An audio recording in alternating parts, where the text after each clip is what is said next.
la doctrina de los últimos tiempos y estamos abordando el tema desde las posiciones más populares que hay a nivel escatológico. Esta es nuestra segunda parte acerca de un tema puntual, el milenio. ¿Qué es el milenio y cuándo debe ocurrir?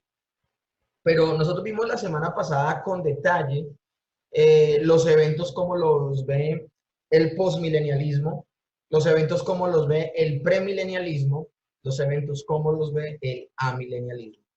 Recordando que el premilenialismo tiene dos vertientes, ¿no? Un premilenialismo histórico y un premilenialismo dispensacionalista o pretribulacionista. Entonces, es importante que tengamos en cuenta, la semana pasada vimos un panorama, de hecho, comparativo entre las posiciones. Hoy como segunda parte vamos a seguir hablando del milenio, no que tengamos que añadir algo más, sino que ahora vamos a ver, la semana pasada vimos un panorama haciendo un paralelo entre las posiciones, entre las posturas.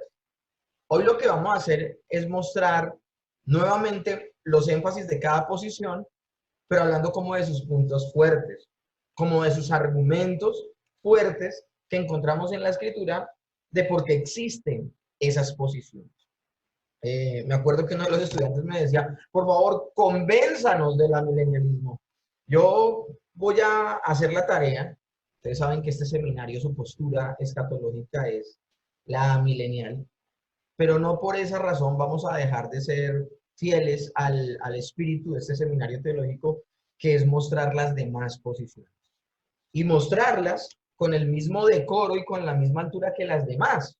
Obviamente, cuando tenga yo la oportunidad, les mostraré los puntos fuertes que tiene el amilenialismo y por qué es la postura del seminario. Pero no por eso vamos a obviar, no por eso vamos a obviar el hablar de las otras posiciones, porque para ustedes y para nosotros es necesario saber que existe. Entonces, la semana pasada vimos qué es el milenio y cuándo debe ocurrir según cada posición. Pero esto es importantísimo. La interpretación de los detalles y de los pasajes proféticos relativos a los eventos futuros a menudo es una tarea compleja y difícil que encierra muchas variables. Ustedes se han dado cuenta. Creo que ha sido uno de los temas más difíciles en todas las materias que hemos visto. Es decir, tenemos que seguirlo trabajando para ser un poco más pedagógicos y poder hacer entender mejor a las personas, porque tienen muchos elementos, tienen mucho lenguaje técnico, y por esa razón, sumadas todo esto que les estoy diciendo, todas estas razones, además de la misma razón que la interpretación de la escatología y todo lo referente a lo profético que aún no se ha cumplido, es una tarea difícil y compleja. Entonces debemos entender que el grado de certidumbre que se atribuye a nuestras conclusiones en esta área será menor que en el de otras materias. Así que es importante que nosotros, como cristianos, como evangélicos, como protestantes, reconozcamos que esta área de estudio es compleja y que tenemos que ser condescendientes con otros hermanos en la fe que pueden tener distintos puntos de vista escatológicos sobre el milenio y el periodo de la tribulación. Habiendo hecho esta salvedad, entonces vamos a ver las consideraciones a favor, los argumentos a favor de estas tres posiciones: el postmilenialismo, el premilenialismo y el amilenialismo. Quiero volverles a recordar, premilenialismo, el Señor regresa antes del milenio. El postmilenialismo, el Señor regresa luego del milenio.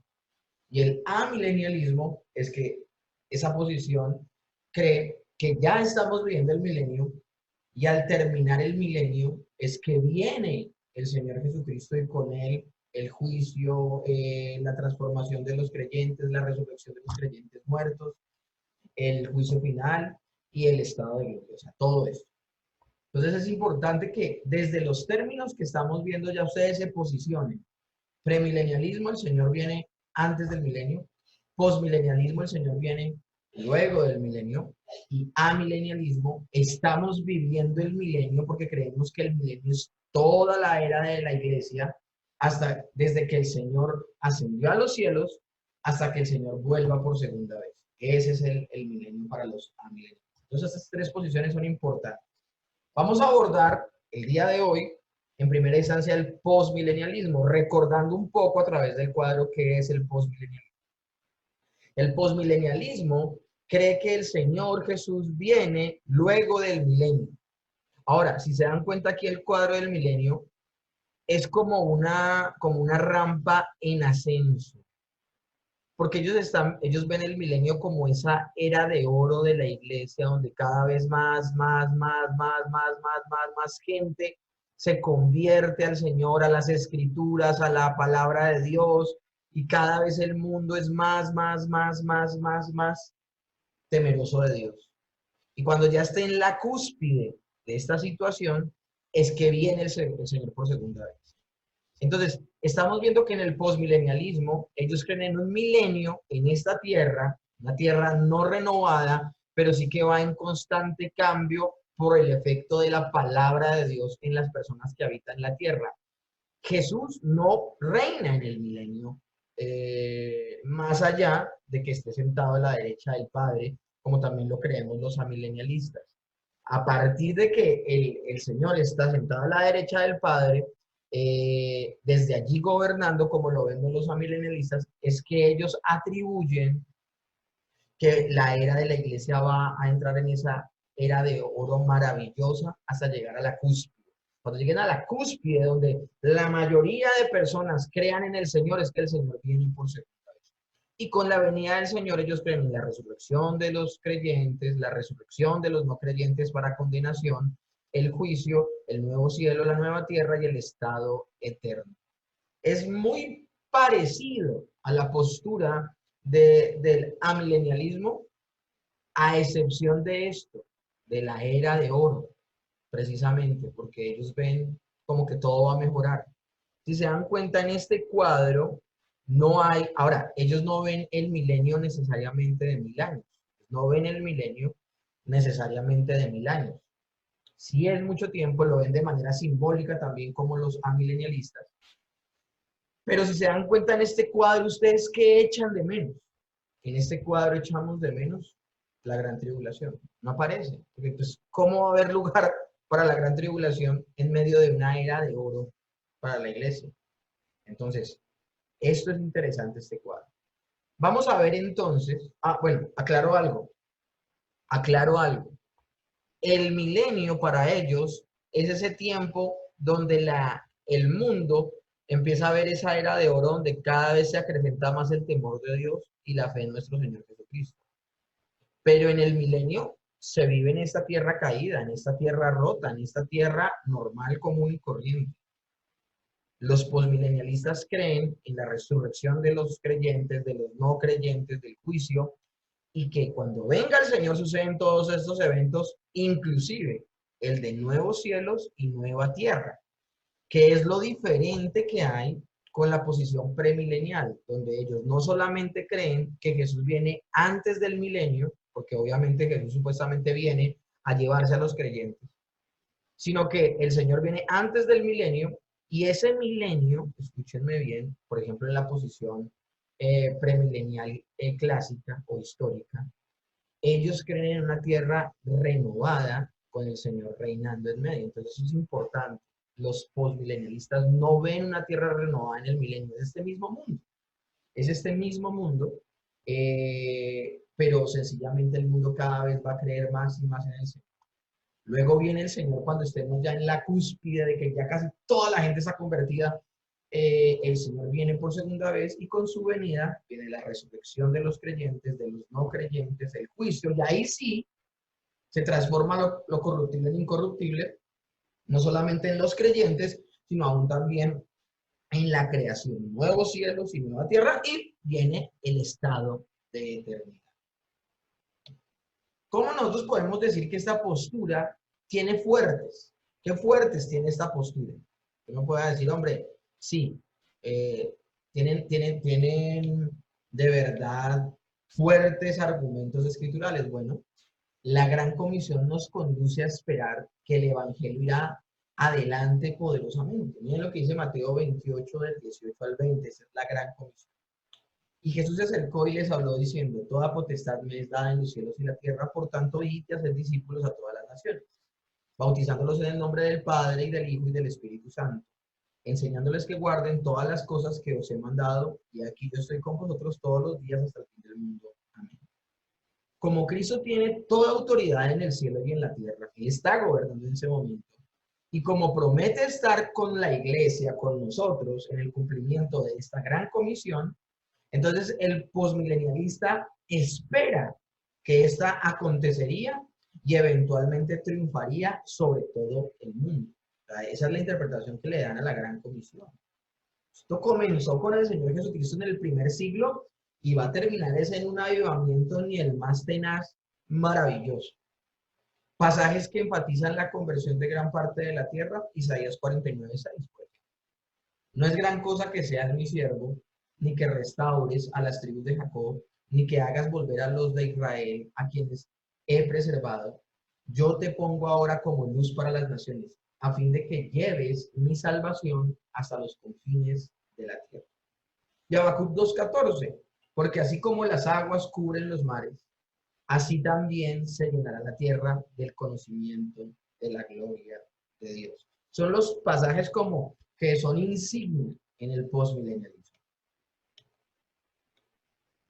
Y también las parábolas que hablan de un crecimiento gradual al interior del reino de Dios. El reino de los cielos es semejante a, que el Señor daba algunas parábolas, donde se llenaría eventualmente la tierra con la influencia del Evangelio. Mateo 13, del 31 al 32. Otra parábola le refirió diciendo, el reino de los cielos es semejante al grano de mostaza que un hombre tomó y sembró en su campo, el cual a la verdad es la más pequeña de todas las semillas, pero cuando ha crecido es la mayor de las hortalizas y se hace árbol, de tal manera que vienen las aves del cielo y hacen nido en sus ramas.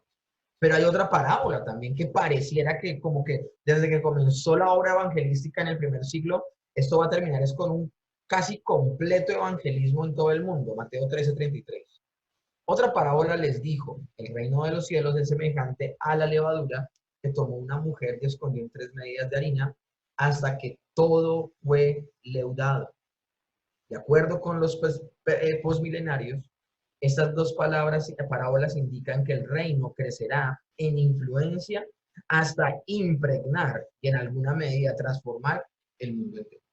Nosotros la semana pasada, cuando vimos esta postura, veíamos sus debilidades. Si las quieren recordar, sería muy bueno que vieran la clase, porque el propósito, la clase pasada, porque el propósito de esta clase es mostrar los puntos a favor de cada postura. Alguien podría decir, pero pastor, eso me confunde aún más. No, ustedes deben saber tanto las debilidades como fortalezas de cada postura para poder tomar una decisión. Los posmileniarios también argumentan que el mundo se vuelve cada vez más cristiano. La iglesia crece y se expande a través del mundo, y aun cuando se le persigue y se le oprime, crece notablemente gracias al poder de Dios. De hecho, en medio de la reforma protestante, cuando persiguieron a tantos de los reformadores, cuando algunos murieron en la hoguera o ahorcados o por pena capital en sus naciones de origen, empezó a conocerse un adagio popular que decía que la sangre del creyente era como ese fertilizante que permitía, que se había vuelto semilla para sembrar el evangelio en todo el mundo. Entonces, es interesante algo, por ejemplo, una estadística. El 98% de la población mundial ya tiene una Biblia en su idioma. Ahora, el 2% de 7.000 millones de habitantes, todavía es mucha gente la que falta por evangelizar, pero es una obra notoria, es una obra notoria. ¿Alguien entonces quiere saber exactamente qué postura tomar frente al postmilenialismo? Repase nuevamente la clase de la semana pasada donde mostrábamos lo que pensaban y sus puntos débiles y compárela con sus fortalezas del día de hoy y puede tomar una posición al respecto. Vamos a hacer lo mismo con el premilenialismo hoy, pero acuérdense que el premilenialismo incluye dos posiciones, la clásica y la dispensacionalista. Premilenialismo clásico o histórico y premilenialismo dispensacionalista. Estas posiciones premilenialistas interpretan literalmente las profecías. O sea, su tipo de interpretación es la que les lleva a tomar la postura que toman. Solamente un pequeño repaso acerca del cuadro del premilenialismo, en este caso el premilenialismo clásico. Si ustedes se dan cuenta, el cuadro se empieza a complicar un poco. Estamos viendo aquí la era de la iglesia, y la era de la iglesia en este recuadro negro termina con una T, y esa T es la de la tribulación, la gran tribulación. Entonces, la era de la iglesia, desde que el Señor estuvo aquí por primera vez, termina con la gran tribulación. En la gran tribulación, Cristo viene antes del milenio, por eso se llama premilenialismo. Viene antes del milenio. Bueno, aunque en esa postura viene antes y después, o sea, el Señor Jesús viene como 3 veces. Entonces, la era de la iglesia es de que el Señor vino. Este evento de la era de la iglesia termina con la gran tribulación, donde el Señor viene y se lleva a los creyentes, pero el Señor viene.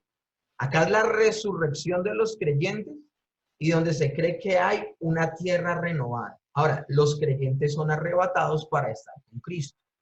Y el Señor, escúchenme bien, está haciendo toda esta obra maravillosa. Luego comienza el milenio. Con la venida del Señor es que inicia el milenio. ¿Ok? Y luego el Señor vuelve por tercera vez en esta posición, y es la resurrección de los no creyentes y del juicio en una tierra renovada, y luego de esta situación comienza el estado eterno. Entonces podemos hablar, escúchenme bien, de que existe un milenio, en esta posición de premilenialismo clásico, existe un milenio donde hay una tierra que puede estar renovada, pero todavía no es el estado de eternidad, no es el estado de eternidad. Porque en el estado eterno ya no va a existir la muerte. En el estado eterno ya no va a haber tristeza ni angustia. Ya en el estado eterno, todos los que van a estar con el Señor sencillamente van a ser los salvos, y las personas condenadas estarán en el infierno. Entonces, se habla de un momento donde el Señor puede estar habitando, o donde puede haber un impacto más bien, en un mundo donde puedan estar compartiendo la tierra, escúchenme bien, gente renovada y no renovada. Gente renovada, como las que son arrebatados, los que son resucitados, y gente no renovada, que es la que se va a empezar a convertir supuestamente en ese momento del día. Vamos a ver qué fortalezas tiene esta postura. Que esta postura, ¿cómo podemos nosotros decir que tiene fortalezas bíblicas? Varios pasajes del Antiguo Testamento no parecen ajustarse ni a la era presente de la iglesia, ni al estado de eternidad. Quiero devolverme aquí al cuadro para que entiendan esta afirmación. Hay textos en el Antiguo Testamento que no parecen acomodarse ni en la era de la iglesia que estamos viviendo al día de hoy, ni en el estado de eternidad. Y entonces podrían aplicarse a esta postura del premilenialismo. Podrían ajustarse a esta postura del premilenialismo. Leámoslos. Isaías 65:20. No habrá más allí niño que muera de pocos días, ni viejo que sus días no cumpla, porque el niño morirá de 100 años y el pecador de 100 años será maldito. ¿Por qué podemos decir que esta postura es una postura que ni se adapta a la era moderna que vivimos al día de hoy, a la era de la iglesia que vivimos el día de hoy, y tampoco a la gloria? Estos pasajes indican alguna etapa futura en la historia de la redención que es muy superior a la presente era de la iglesia, pero que aún no ven la remoción de todo el pecado, la rebelión y muerte de la faz de la tierra. Habla de que los niños no morirán pequeños y los ancianos no dejarán de cumplir su edad. O sea, está hablando de algo que no vivimos al día de hoy. Al día de hoy los niños mueren. Y hay mucha gente que no llega a la vejez y muere por muchas razones. Pero en este pasaje, entonces podemos decir que no está hablando de esta época en particular. Pero también el pasaje dice, sino que todos cumplirán sus años y morirán finalmente. Entonces tampoco habla de la gloria. Entonces habla como de un momento histórico intermedio entre estas dos, entre la era de la iglesia actual y la gloria. Aquí leemos que no habrá más infantes que mueran en la niñez, ni hombres viejos que mueran prematuramente. Algo muy diferente a esta etapa presente. Pero la muerte y el pecado están todavía presentes porque el niño que tiene 100 años debe morir y el pecador que tiene 100 años será considerado maldito. Lenguaje que no concuerda con la descripción de la eternidad y de la gloria. Hay otro texto, bien importante, Isaías 11, del 6 al 9. Morará el lobo con el cordero y el leopardo con el cabrito se acostarán, el becerro y el león y la bestia doméstica andarán juntas, y un niño los pastoreará. La vaca y la osa pasarán, sus crías se echarán juntas.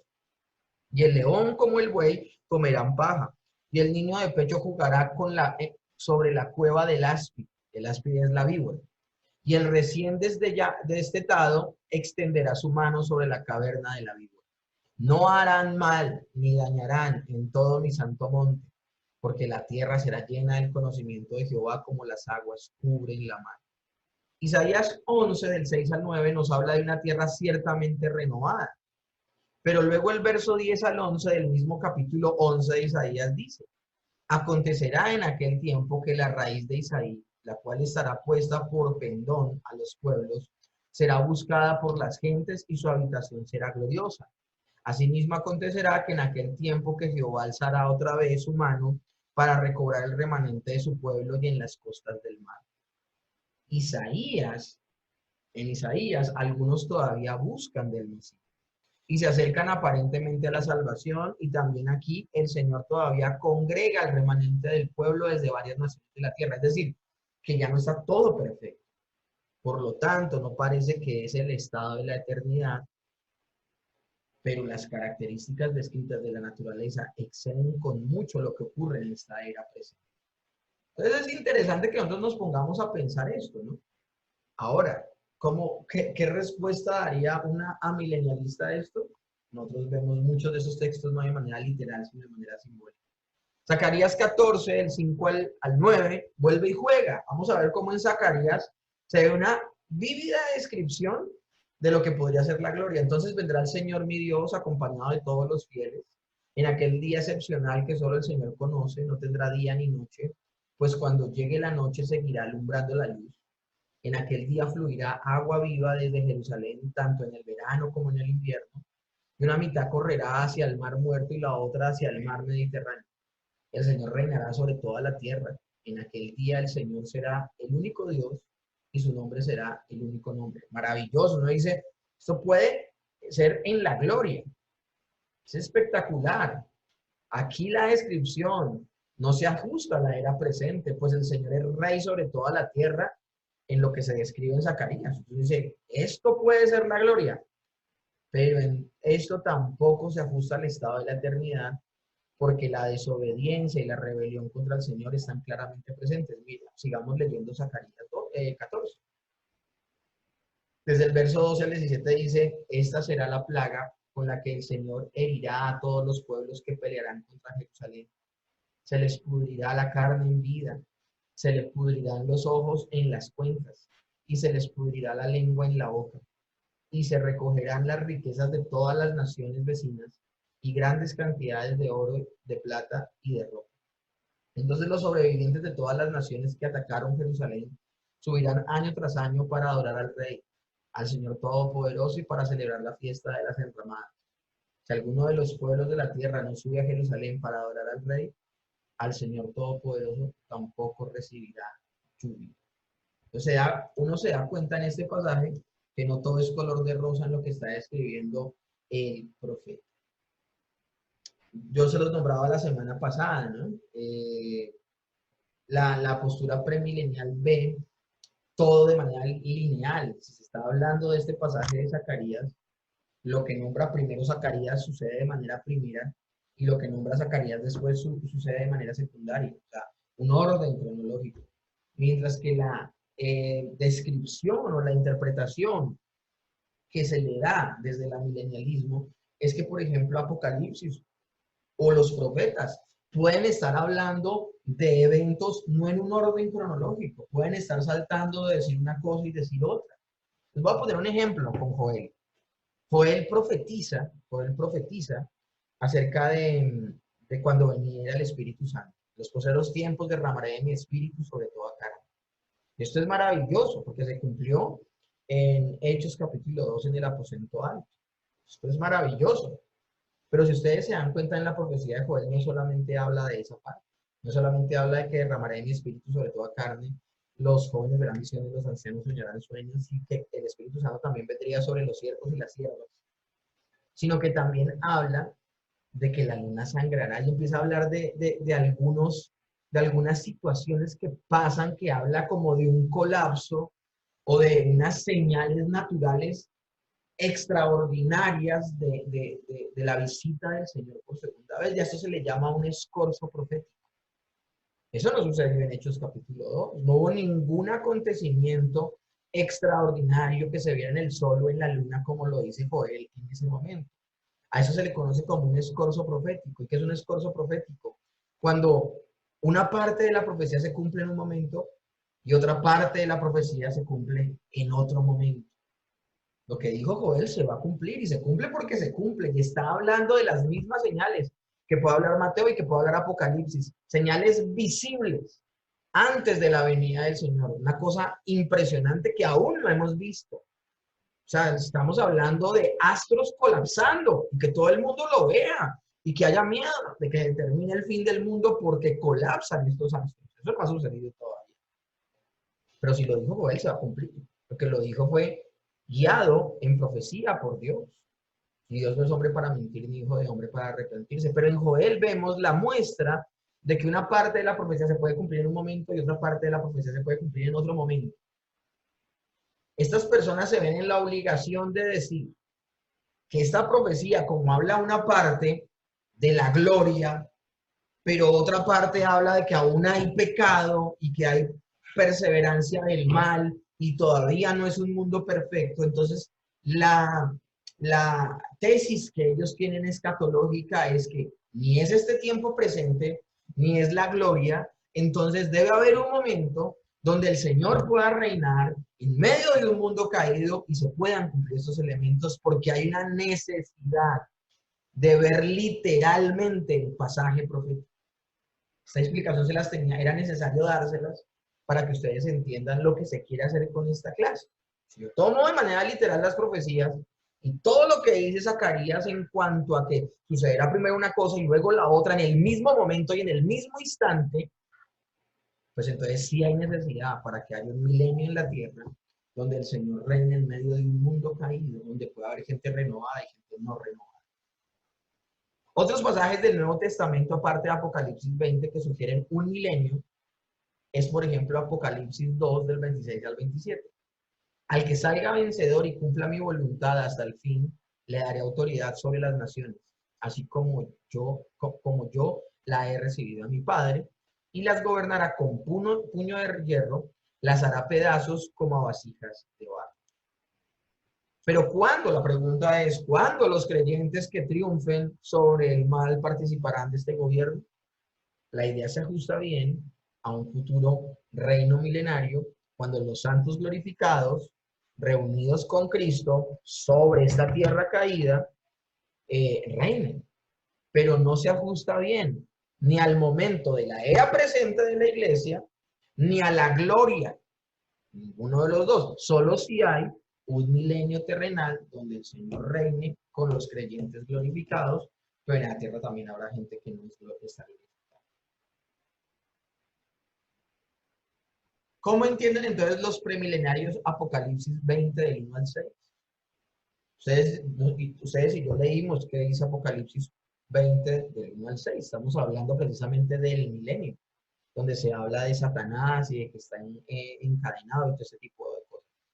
Las ataduras y encierro de Satanás en el abismo implican una restricción mucho mayor de su actividad que lo que conocemos en esta era presente. Es decir, aún en ese milenio supuestamente terrenal que va a haber, donde va a reinar el Señor con su pueblo que ya fue arrebatado y es glorificado, pero reina en la tierra, lo interesante es que Satanás en ese momento aún se va a ver más minimizado su poder.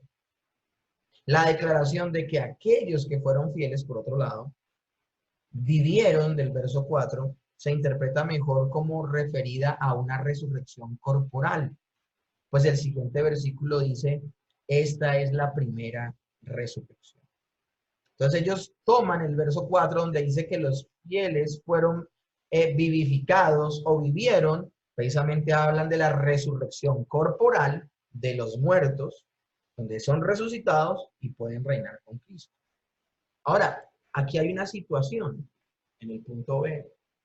El verbo esesan, volver a vivir, es el mismo verbo, perdón, y la misma forma verbal que se utiliza en Apocalipsis 2:8, donde Jesús se identifica a sí mismo como el que murió y volvió a vivir. Una obvia referencia a la resurrección, pero hay un problema. Esesan es un aurismo, y esto significa que es un evento único que perdura. Único. Habla de que solamente será en un momento determinado. No que primero se presentará en los creyentes, luego en los no creyentes, sino que es un evento único e irrepetible. Ese es el gran problema que hay con creer que primero hay una resurrección corporal de los creyentes y luego una resurrección de los no creyentes. Ese es el problemita que hay. Ahora, en una interpretación premilenialista, el reinado de Cristo en Apocalipsis 24 es algo todavía futuro, no algo que ocurre ahora. Es decir, por eso ven un milenio futuro entre la era de la iglesia, acá vemos nuevamente el cuadro, entre la era de la iglesia que termina con la tribulación y el estado eterno de gloria. Aquí lo ubican. Ajá. Vamos ahora a ver algunas consideraciones o argumentos a favor del dispensacionalismo. Y en el dispensacionalismo, miren este cuadro. Y tengo que recordarles la posición dispensacionalista. Era de la iglesia. Cuando hablamos del dispensacionalismo, estamos hablando del premilenialismo dispensacionalista. Acuérdense que el premilenialismo tiene dos corrientes. Premilenialismo clásico, que se los acabo de explicar, y el premilenialismo dispensacionalista o pretribulacionista. Quiero mostrarles un momento el cuadro del premilenialismo clásico.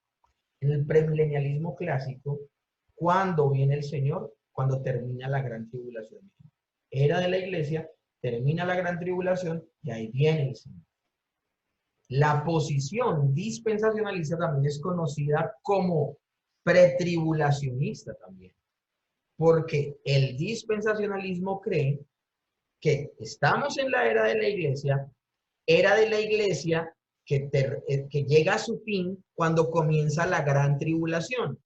Y los creyentes en esta postura son arrebatados antes o durante la gran tribulación. Ellos ven la gran tribulación como 7 años donde reinará el anticristo, 3 años y medio de paz, 3 años y medio de gran tribulación, y ellos creen que el creyente puede ser arrebatado antes de que comience la gran tribulación o durante los 3 años y medio donde hay una supuesta paz.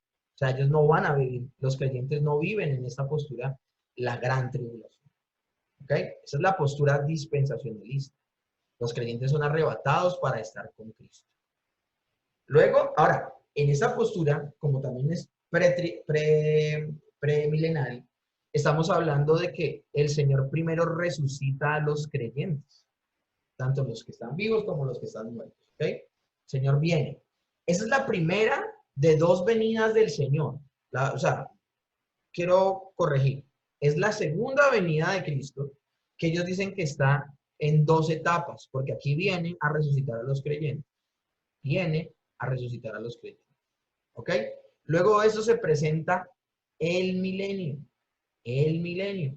Luego el Señor viene por segunda vez a resucitar a los no creyentes. Y luego se suscita el juicio, cielos nuevos, nueva tierra y el estado eterno. Antes del milenio y antes de la tribulación, pues se llama premilenialista, pretribulacionista. Habrá un periodo de tiempo donde la iglesia no estará sobre la tierra. Habrá un periodo donde la iglesia no estará en la tierra. Y es en ese periodo de tiempo, en el milenio, donde se enfocará el Señor Jesús, es en el pueblo de Israel. Durante ese tiempo es que el pueblo de Israel crecerá, donde conocerá al Señor, donde aceptará al Mesías, y que esto, pues, finalmente ese tiempo finalizará con la segunda venida de Cristo y ya hay como que todos los eventos siguen siendo los mismos en todas las posturas. Resurrección, juicio, cielos nuevos, cielo tierra. Pero entonces en esta postura hay varias venidas de Jesús. El Señor viene primeramente a llevarse a los creyentes y luego el Señor viene a resucitar a los no creyentes. Entonces hay varias venidas de Cristo, hay varias resurrecciones, y estamos hablando que el término de resurrección que se usa en Apocalipsis es un ahorismo, donde se habla de un evento único, o sea, ahí donde hay un problema. Quiero que entendamos un poco cómo interpreta las profecías escatológicas el dispensacionalismo. Quiero que nosotros entendamos un poco. Los sistemas de teología a menudo pueden colocarse en un espectro o escala de continuidad y discontinuidad. Que voy a meter otro elemento, otra palabra nueva que ustedes tienen que familiarizarse con ella. Continuidad, discontinuidad. ¿Esto qué significa? Continuidad se refiere a una conexión o traspaso de una idea o concepto del Antiguo Testamento al Nuevo Testamento. Se llama continuidad. Un evento, un fenómeno que vemos presente en el Antiguo Testamento pasa de manera muy similar al Nuevo Testamento, se llama continuidad. Discontinuidad se refiere a un cambio o desconexión entre la forma de moverse en algunos eventos o algunos fenómenos en el Antiguo Testamento y en el Nuevo Testamento. Entonces podemos hablar de que hay posiciones de continuidad o de discontinuidad a la hora de interpretar el Antiguo con el Nuevo Testamento.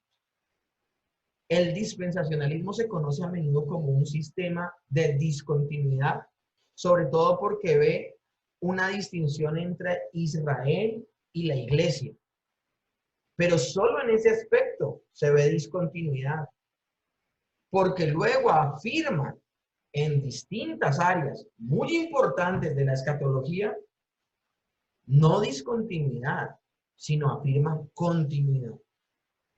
Cuando hablamos de discontinuidad, hablamos de que hay un trato para Israel y hay un trato para la iglesia, cuando ambos son mostrados en el Antiguo y en el Nuevo Testamento como el pueblo de Dios. ¿Quién es la iglesia en el Nuevo Testamento? El pueblo de Dios. ¿Quién es Israel en el Antiguo Testamento? El pueblo de Dios. Ahora, dentro de la iglesia hay muchas personas que dicen ser creyentes, pero no son creyentes. Entonces, finalmente, ¿quién es el que conoce quiénes verdaderamente son creyentes? Dios. Lo mismo pasó con Israel. Desde que fue conformada como nación con Abraham, Israel, muchos se han llamado israelitas, pero solamente aquellos que fueron de la fe de Abraham son verdaderamente hijos de Dios y pertenecen al pueblo de Dios. Entonces eso es interesante.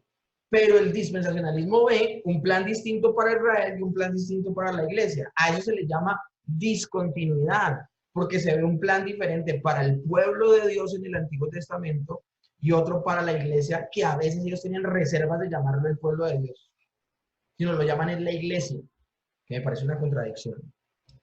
Pero a pesar de que en ese punto el dispensacionalismo tiene discontinuidad, ellos tienen varias áreas muy importantes al interior de la escatología que presentan continuidad, es decir, fenómenos muy similares en su presentación y en su proceso en el Antiguo Testamento como en el Nuevo Testamento. Y a continuación se mencionarán brevemente las áreas donde el dispensacionalismo afirma la continuidad entre el Antiguo y el Nuevo Testamento. Las siguientes diapositivas yo voy a pedirles un favor. Yo les voy a nombrar solo los eventos en los cuales hay esta continuidad. Ustedes cuando tengan tiempo léanlos detalladamente, porque si no se va a demorar mucho la clase el día de hoy. Un punto fuerte en el dispensacionalismo puede ser su continuidad. Y a continuación se mencionarán brevemente las áreas donde el dispensacionalismo afirma la continuidad entre el Antiguo y el Nuevo Testamento. Esto que les voy a nombrar fue tomado de un blog de Michael J. Blanch, donde hablaba dispensacionalismo y continuidad, que me parece un artículo muy bueno. Ellos ven una continuidad en la historia. Los dispensacionalistas creen que hay una fuerte continuidad entre la historia del Antiguo Testamento y el argumento presentado en el Nuevo Testamento. En otras palabras, mientras el Nuevo Testamento añade a la historia de la Biblia, no cambia la historia. Esto contrasta totalmente con los sistemas no dispensacionales que a menudo ven en el Nuevo Testamento como que trasciende, que hay una transformación, una transposición o en algunos momentos se espiritualizan algunos términos del mensaje del Antiguo Testamento. Entonces esto es importante.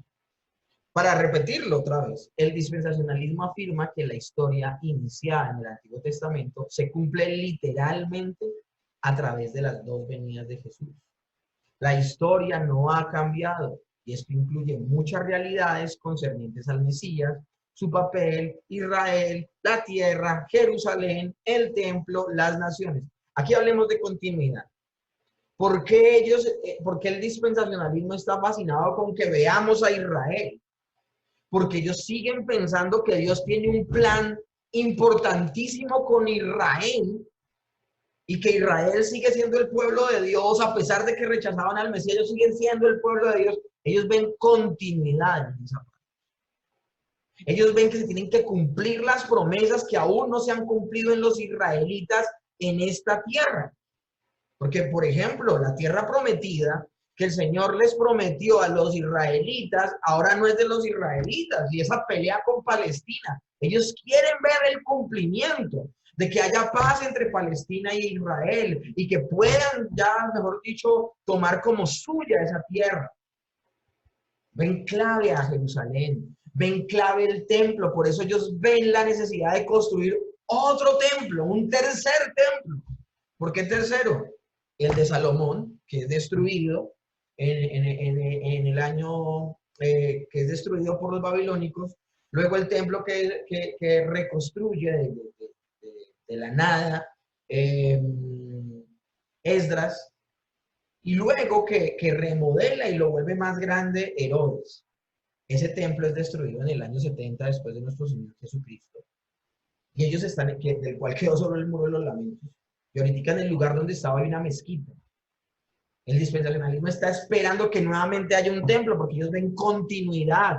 Sigue habiendo templo, por eso se tienen que reactivar el sistema sacrificial y todo esto. O sea, tiene que comer, o sea, ellos ven una continuidad, y esto es interesante, pero discutible. También ven el reino del Mesías, que es consistente con el reino prometido en el Antiguo Testamento. Los profetas y los salmos predijeron un futuro reino terrenal del Mesías donde él transforma el planeta y gobierna las naciones de manera literal desde el mundo, desde este mundo caído. Los dispensacionalistas ven que estas predicciones se hacen realidad como resultado de la segunda venida del Señor Jesús, ese milenio que ellos ven. Así como el Antiguo Testamento prometió un futuro reino terrenal tangible sobre las naciones, también lo hace el Nuevo Testamento. Continuidad. El reino no es espiritualizado ni trascendente. Nosotros vemos, los amileniales vemos el milenio como algo espiritual y simbólico. Creemos que estamos en el milenio desde que el Señor vino hasta que el Señor vuelva, estamos en el milenio. Lo vemos de una manera espiritual, lo vemos de una manera simbólica. Ni siquiera vemos los 1000 años como 1000 años literales. El término 1000 años habla de un largo lapso de tiempo, así lo vemos nosotros. Ellos como ven continuidad, ellos no lo ven así, ellos lo ven de manera literal. Debe ser de 1000 años y sobre la tierra donde el Señor reina aquí.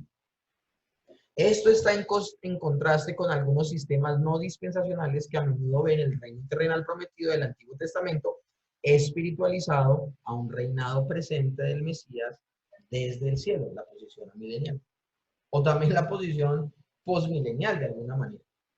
Tercero, Israel, el antiguo Israel del Antiguo Testamento, consiste en los descendientes étnicos de Abraham, Isaac y Jacob, que comprenden la nación de Israel. Ellos hacen una diferencia categórica entre Israel como pueblo de Dios y la iglesia.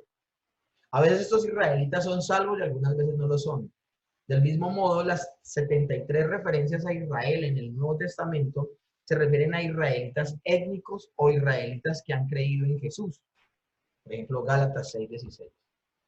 No hay transformación ni trascendencia del concepto de Israel.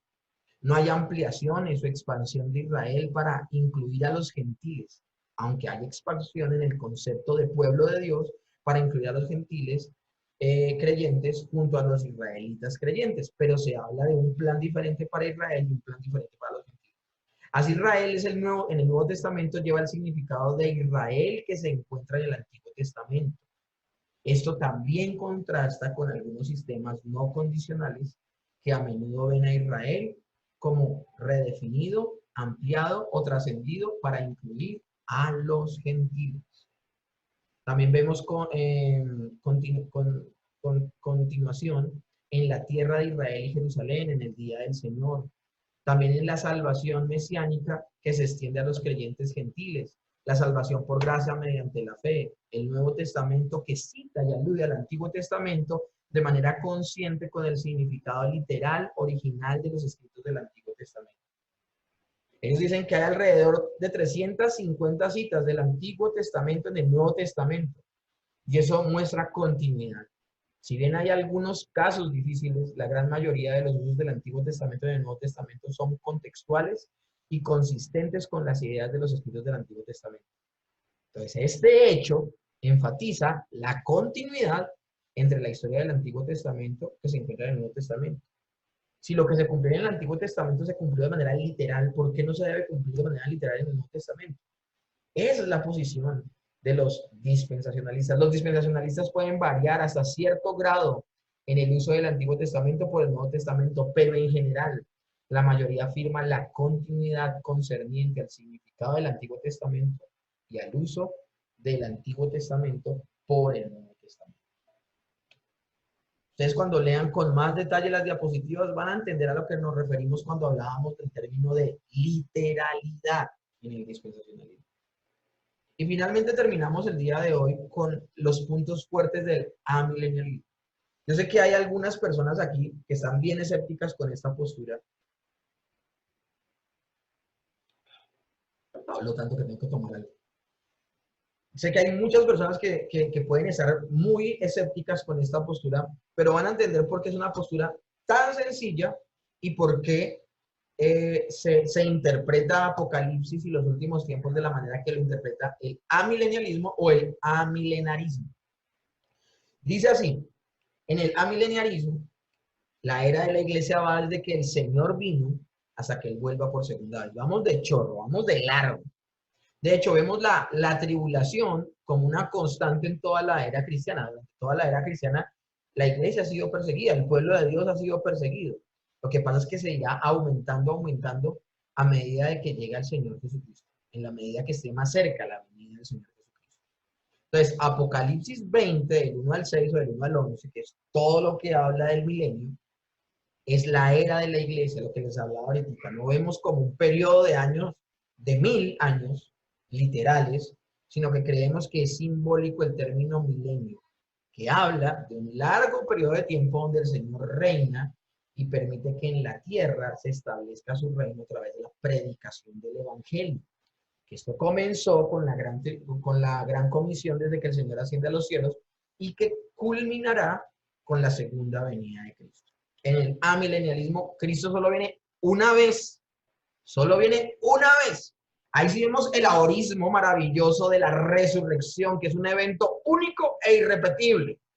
Y en esa venida del Señor, el Señor resucita a los creyentes, a los no creyentes. Sucede el juicio, el nuevo cielo y la nueva tierra. Y ahí comienza el estado de eternidad. Es un cuadro re sencillo. Y me parece que es el más sensato. Ahora se van a dar cuenta por qué. Solo un pasaje, como es Apocalipsis 20, del 1 al 10, donde se habla del milenio, parece enseñar un futuro gobierno milenario de Cristo sobre la tierra. Y ese pasaje, porque estoy hablando puntualmente de lo que parece decir el pasaje parece decir que el Señor gobierna sobre la tierra. Pero este en sí mismo es un pasaje oscuro, es un pasaje oscuro. Y no es correcto, hermenéuticamente hablando, si queremos hacer una buena exégesis de un pasaje, hermenéuticamente no es correcto hacer doctrina de un solo pasaje en un libro de alto contenido simbólico. Y esto lo sabe cualquier intérprete ortodoxo de las Escrituras. El amilenialismo busca interpretar el texto a la luz de toda la escritura y no toda la escritura a la luz de un texto y un texto que es oscuro y no es muy claro. Eso es importantísimo tenerlo en cuenta. No hay suficiente base escritural para la espera de un milenio terrenal. Es poco juicioso basar una doctrina principal como esa sobre un pasaje de interpretación ambigua y ampliamente disputada. Esto lo hablamos nosotros aún cuando hablamos de bibliología y cuando hablábamos de una sana interpretación bíblica. Sería de mi parte una incongruencia hablar de literalidad en pasajes de Apocalipsis si les he enseñado durante todo el seminario otra cosa. El amilenarismo interpreta el Apocalipsis teniendo en cuenta lo que significó a sus lectores originales. Segunda parte, primero de que todo, es un pasaje oscuro. Segundo, se interpreta Apocalipsis entendiendo lo que significó para los lectores originales. O sea, no pasamos el pasaje de una vez a contextualizarlo a nuestro caso. Primero, lo que nos esforzamos es en tratar de interpretar lo que quería decir a sus lectores originales, entendiendo el simbolismo que dicho tipo de literatura tenía. O sea, que sabemos también a qué libro nos estamos acercando. Yo no puedo leer el libro de Apocalipsis como leo Génesis. Génesis es un libro histórico y los eventos que se hablan allí son históricos. Lo que se habla en Apocalipsis, un gran número de eventos, son eventos futuros que se hablan de manera simbólica porque la literatura de Apocalipsis es una literatura, valga la redundancia, apocalíptica. Es una clase, es un género literario. Yo no puedo retirarme del género del libro que estoy leyendo al interior de las escrituras. Entonces, el amilenialista entiende el simbolismo que dicho tipo de literatura, como es Apocalipsis, tiene. Es simbólica y no literal. Ahora, aclaro, Apocalipsis en sus primeros capítulos nos han acusado a los amilenialistas de que vemos todo Apocalipsis como simbólico. Bueno, acuérdense que Apocalipsis en los primeros capítulos habla sobre las profecías que el Señor le da a Juan sobre las iglesias. Y esos problemas que se hablan son problemas históricos. O sea, esas iglesias existían históricamente. Y los problemas que tenían eran problemas como los que tenía, o sea, al nombrarlos el Señor a través de la boca de Juan, es como el Señor también trató con los problemas de Corinto a través de Pablo, o como trató con los problemas de Galacia a través del mismo apóstol Pablo. Entonces es importante entender que los primeros capítulos de Apocalipsis son históricos. Están hablando de una advertencia profética que el Señor le está dando a una iglesia que está cayendo en sendos errores doctrinales y que si no los cambia y no los corrige, dejarán de ser iglesias. Pero de resto en adelante, cuando habla de los momentos futuros de la iglesia, sí son altamente simbólicos. Tercer punto, la escritura enseña solo una resurrección. Cuando se levanta tanto a los creyentes como a los incrédulos, no dos resurrecciones, como lo declara el premilenialismo. Juan 5, 28, 29 dice, no se asombren de esto, porque viene la hora en que todos los que están en los sepulcros oirán su voz y saldrán de allí. Y los que han hecho el bien resucitarán para vida eterna, pero los que han practicado el mal resucitarán para ser juzgados. Si vamos a ser tan juiciosos con estos textos, como los textos que leímos como fortalezas del premilenialismo y del postmilenialismo, ¿qué hacemos con eso? ¿Qué hacemos con Juan capítulo 5, verso 28 al 29? ¿Qué hacemos con ese pasaje? Con la postura premilenial dispensacionalista que habla de que en un momento se resucitan los creyentes y en otro momento diferente de la historia se resucitan a los no creyentes.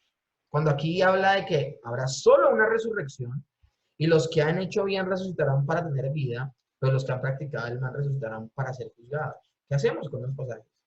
Hechos 24:15. Tengo en Dios la misma esperanza de estos hombres, que profesan estos hombres, de que habrá una resurrección de los justos y de los injustos. Miren, esto es maravilloso. Ya que les gusta tanto la literalidad a los dispensacionalistas, ¿qué hacemos con este pasaje?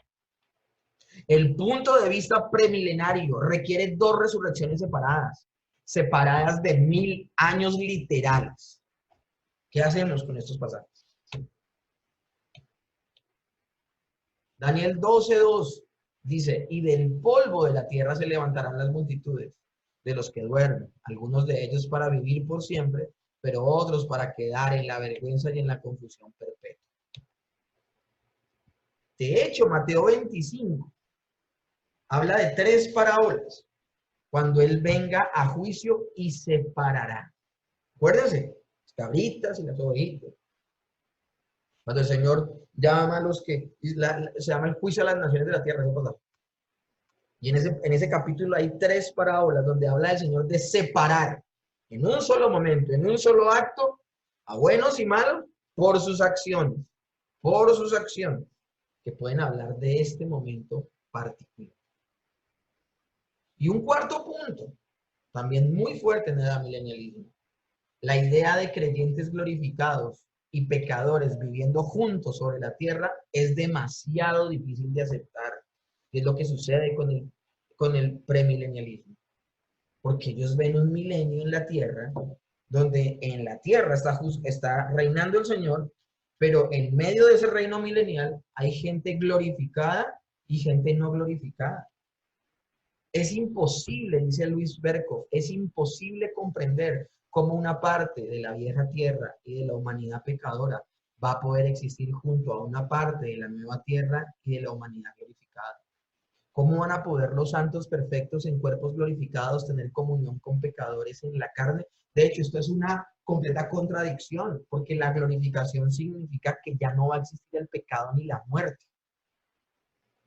O sea, ¿cómo es posible? En la glorificación ya no va a existir ni el pecado ni la muerte. Pero en la posición premilenialista dispensacionalista, ellos ven un milenio en la tierra donde el Señor gobierna y donde hay glorificados y no glorificados. Donde hay gente perfecta y no perfecta. Si no se están cumpliendo, entonces, en esa posición no se cumplen las promesas del Señor. En el estado de gloria las personas ya no tendrán parte ni con la muerte ni el pecado. ¿Cómo van a poder los creyentes glorificados vivir en esta atmósfera recargada de pecado en medio de escenas de muerte y decadencia?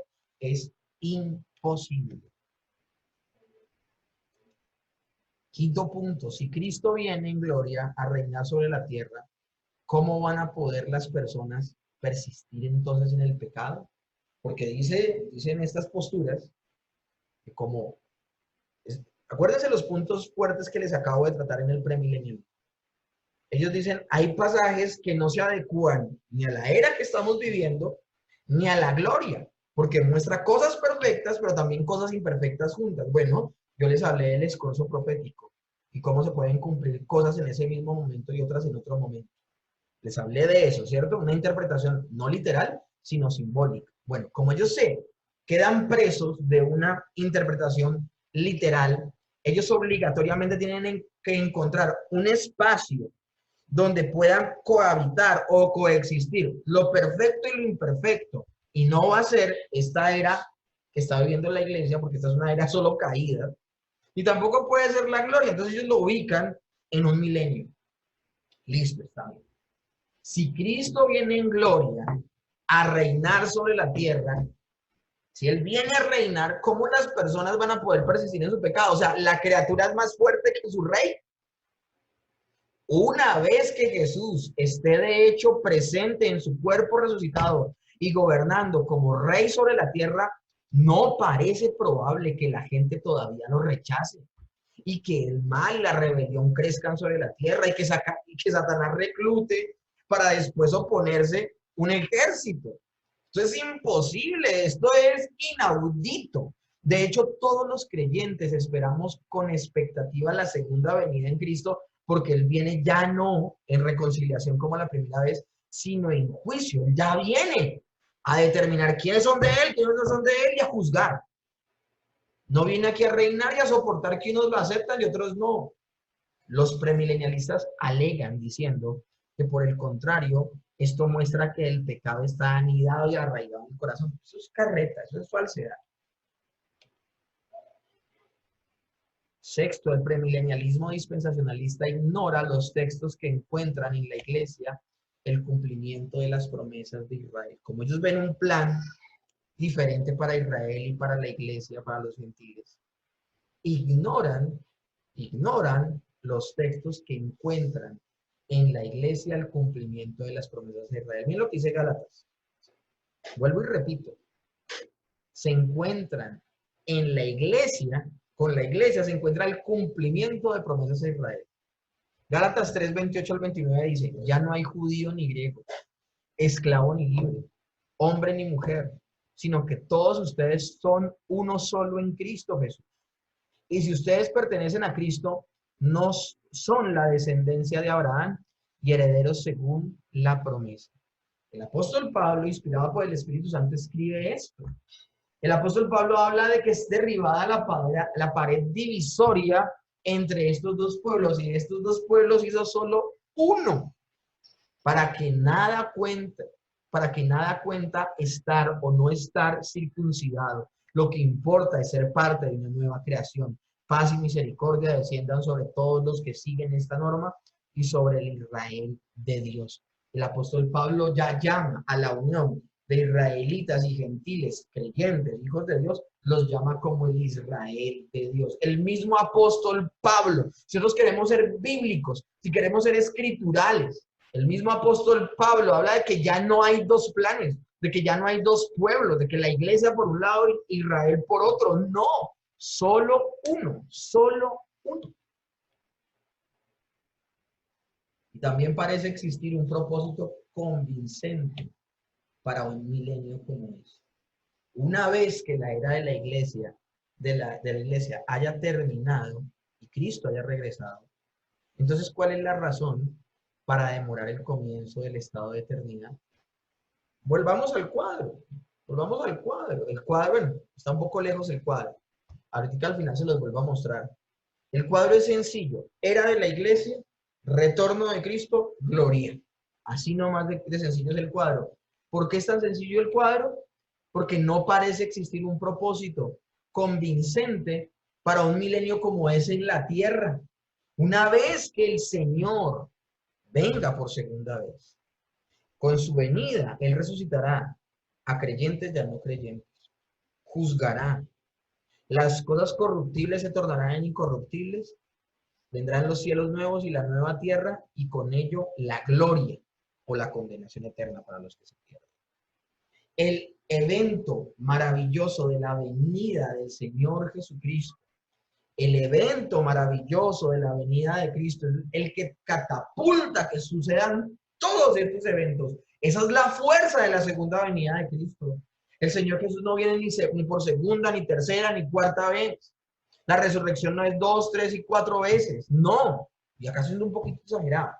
Pero no, o sea, son eventos únicos e irrepetibles. Una sola resurrección de creyentes y no creyentes por el advenimiento del Señor Jesucristo, como también solo hay un juicio y solamente un momento donde lo corruptible se torna en incorruptible. Solo hay un momento donde vienen los nuevos cielos y la nueva tierra, donde solo habrá un momento con la venida del Señor Jesucristo, donde las cosas como las vemos terminarán. El mundo como lo conocemos terminará y vendrán nuevos cielos y nueva tierra. Así de categórica es la venida del Señor Jesucristo. Y este punto último es maravilloso. Todas las confesiones reformadas históricas son amilenialistas. ¿Y por qué podemos decir que todas son amilenialistas? Quiero hablarles un poco de las confesiones de fe. Algunos no están familiarizados con las confesiones de fe. Las confesiones de fe históricas son esos documentos donde la iglesia decía en qué creía. Si ustedes leen una confesión de fe, y en una confesión de fe se habla de las doctrinas básicas que hemos visto en este seminario que ya estamos a punto de terminar, porque esta es la penúltima clase. Entonces van a ver doctrina de Dios y todo lo que la iglesia cree acerca de Dios. Doctrina de las Escrituras, todo lo que la iglesia cree acerca de las Escrituras. Doctrina del hombre, todo lo que la iglesia cree acerca del estado del hombre. Cristología, todo lo que la iglesia cree acerca de Cristo. Soteriología, todo lo que la iglesia cree acerca de la doctrina de la salvación, la aplicación de la salvación. Neumatología, todo lo que la iglesia cree acerca del Espíritu Santo. La iglesia, eclesiología, todo lo que la iglesia cree acerca del propósito de la iglesia. Y escatología, todo lo que la iglesia cree acerca de los últimos tiempos. ¿Por qué decimos que las confesiones reformadas históricas son amilenialistas? Porque ninguna de ellas habla de un milenio terrenal. Ninguna. al no hablar ninguna de ellas de un reino milenial en la tierra, implícitamente definen su posición, que no creen en él. Y esto es importantísimo. Esto es importantísimo. No quiere decir que la iglesia histórica no cree en un reino milenial terrenal. ¿Cómo entienden entonces los amilenarios Apocalipsis 20 del 1 al 6? El encadenamiento de Satanás en los versículos 1 al 2 es el que ocurrió durante el ministerio terrenal de Jesús. Vi además un ángel que bajaba del cielo con la llave del abismo y una cadena en la mano, sujeto al dragón, aquella serpiente antigua que se llama Diablo y Satanás, y lo encadenó por 1000 años. Sencillamente el operar de Satanás fue completamente debilitado con la venida del Señor Jesucristo. De hecho, el mismo Señor Jesús en su ministerio terrenal habló de atar al hombre fuerte para poder robar su casa y dijo que el Espíritu de Dios estaba en ese momento presente para triunfar sobre las fuerzas demoníacas. Mateo 12, del 28 al 29. En cambio, si expulsa a los demonios por medio del Espíritu de Dios, eso significa que el reino de Dios se ha acercado a ustedes. ¿O cómo puede entrar alguien a la casa de un hombre fuerte y arrebatar sus bienes, a menos que primero no lo ate? Solo entonces podrá robar su casa. Lucas 10, del 17 al 18. Cuando los 72 regresaron, dijeron contentos: Señor, hasta los demonios se nos sujetaban en tu nombre. Y el Señor Jesús les respondió: yo veía a Satanás caer del cielo como un rayo. Está hablándose de que, miren, el diablo del Antiguo Testamento no es el mismo diablo del Nuevo Testamento luego de la venida del Señor Jesucristo.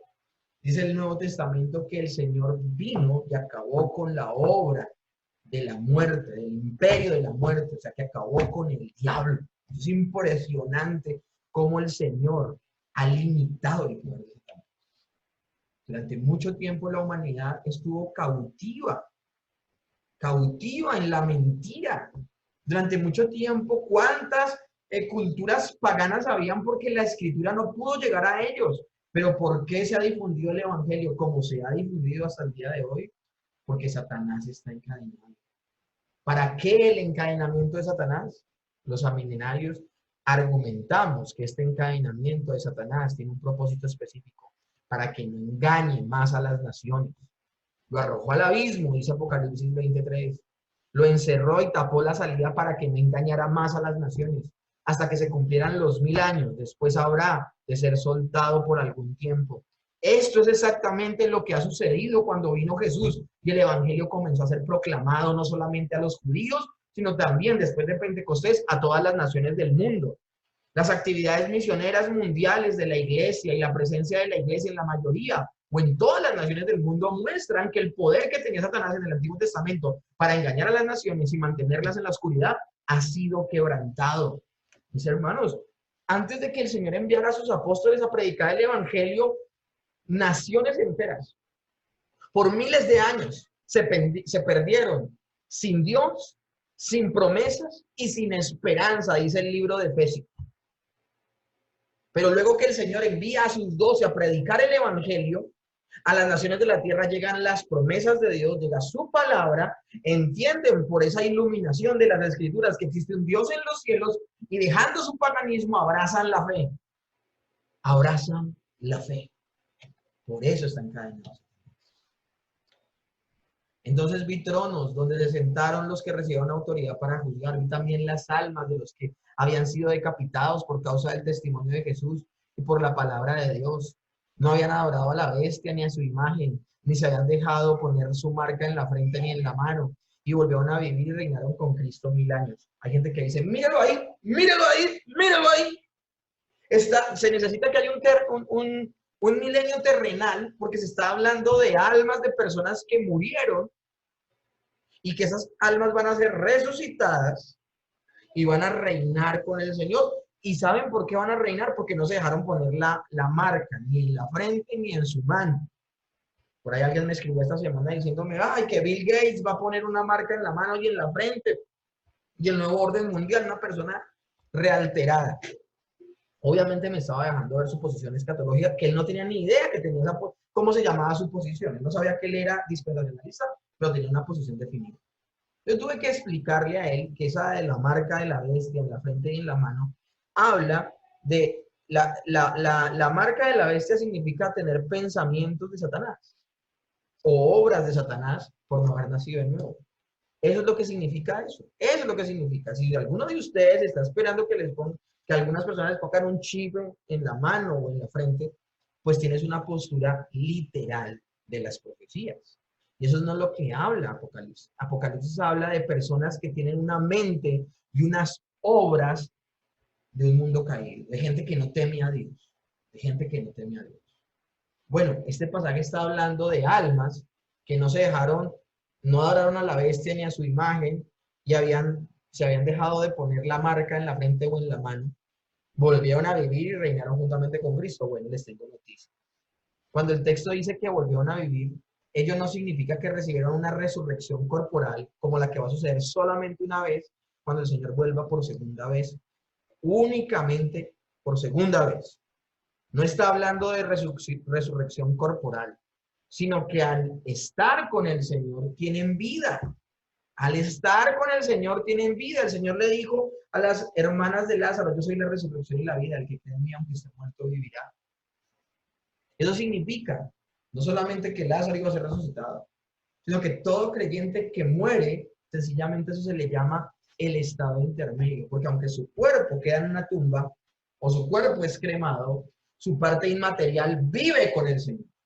¿Qué fue lo que le dijo el Señor Jesús? Y esto lo vamos a ver con mucho detalle el próximo domingo en la predicación, porque va a ser el argumento que el Señor va a tener contra los saduceos que dudaban de la resurrección. El Señor le dice a los saduceos, yo soy el Dios de Abraham, de Isaac y de Jacob. Pero resulta que cuando el Señor le dice a los saduceos que Dios es el Dios de Abraham, de Isaac y de Jacob, Abraham, Isaac y Jacob ya están muertos hace miles de años. Entonces, ¿por qué puede hablar el Señor de que yo soy el Dios de Abraham, de Isaac y de Jacob?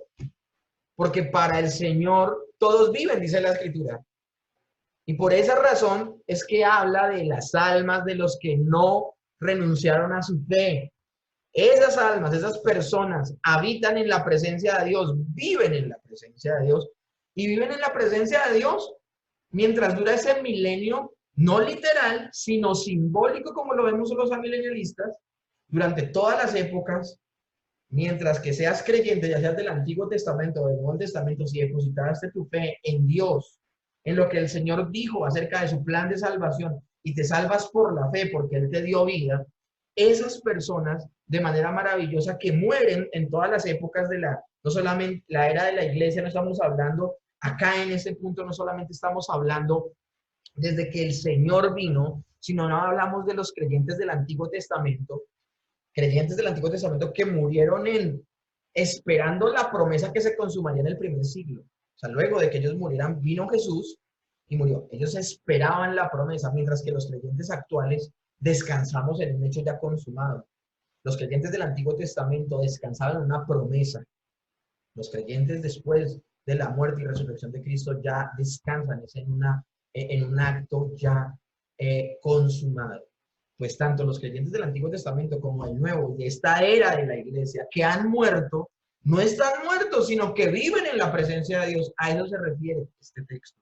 Y toda la época, desde la primera venida de Cristo hasta la segunda venida de Cristo, habla del milenio. Por eso dice que reinarán con Cristo por 1000 años. Nuevamente está usando un lenguaje simbólico. Volvieron a vivir en torno a su existencia celestial y comenzar a reinar con Él desde el cielo. Desde el cielo. En conclusión, la Escritura parece indicar que todos los grandes eventos, aún por venir antes del estado de la eternidad, ocurrirán una vez en la posición amilenial. Cristo regresa una vez. Habrá una resurrección de creyentes e incrédulos. El juicio final tendrá lugar y se establecerá un nuevo cielo y una nueva tierra. Entonces entraremos inmediatamente en el estado de eternidad sin ningún futuro milenio. Eso es lo que sucederá, según la posición sencilla y simbólica del amilenialismo. Es difícil creer que algo que no fue mencionado por Jesús, Pablo y Pedro sea una doctrina real, porque les cuento, el Señor no habló de un milenio. Pablo no habló de un milenio. Pedro no habló de un milenio terrenal. Y si ellos no hablaron, es difícil creer en una doctrina que ellos no hablan. Conclusión. Los premilenialistas esperan el milenio.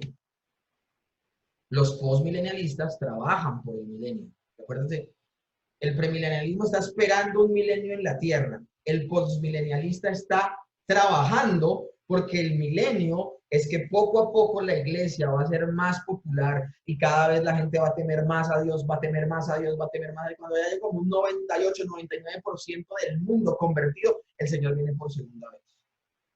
Pero en el amilenialismo, nosotros vivimos actualmente el milenio. Los premilenialistas esperan el milenio. Los postmilenialistas trabajan por el milenio. Pero los amilenialistas vivimos actualmente